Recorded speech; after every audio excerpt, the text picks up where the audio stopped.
మా యొక్క బాధను వినవించుకోవడానికి వచ్చాం. అయితే వారు నో అపాయింట్మెంట్స్ అన్నారు.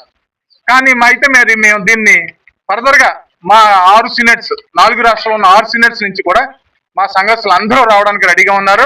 మేమందరం వచ్చి ఒకరోజు ఖచ్చితంగా మేము దీని మీద సార్కి వినవించుకోవడం, అలాగే కాదు అన్న పక్షంలో మేము కోర్టు వారికి కోర్టు వారి దగ్గర ఆల్రెడీ 12 కేసులు ఉన్నాయి సార్. కానీ ప్రభుత్వం కూడా దీంట్లో కొంచెం స్టెప్ తీసుకుని మా యొక్క బాధని తెలుసుకుని, అంటే మేము విన్నవిస్తాం, తెలుసుకుని ముందుకు వచ్చి మాకు కొంచెం సపోర్ట్ చేయాలని కోరుకుంటున్నాం.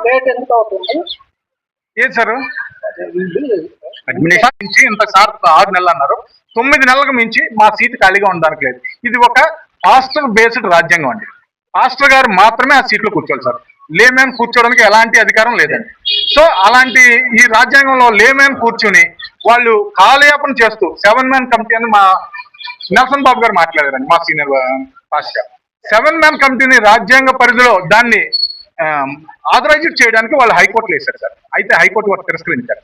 ఇలాంటి రాజ్యాంగాన్ని మార్చడానికి ఎలాంటి హక్కులు లేవు, ఆధారాలు లేవు, మీరు చేయడానికి వీల్లేదన్నారు. అందులో నేను ఇంప్లీడ్ అవ్వడం జరిగింది.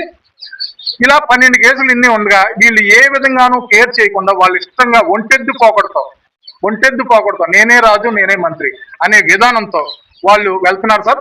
ఇదే విధానం కొనసాగితే మరి మా ఓర్పుని మా సహనాన్ని వారు పరిశీలిస్తున్నారు.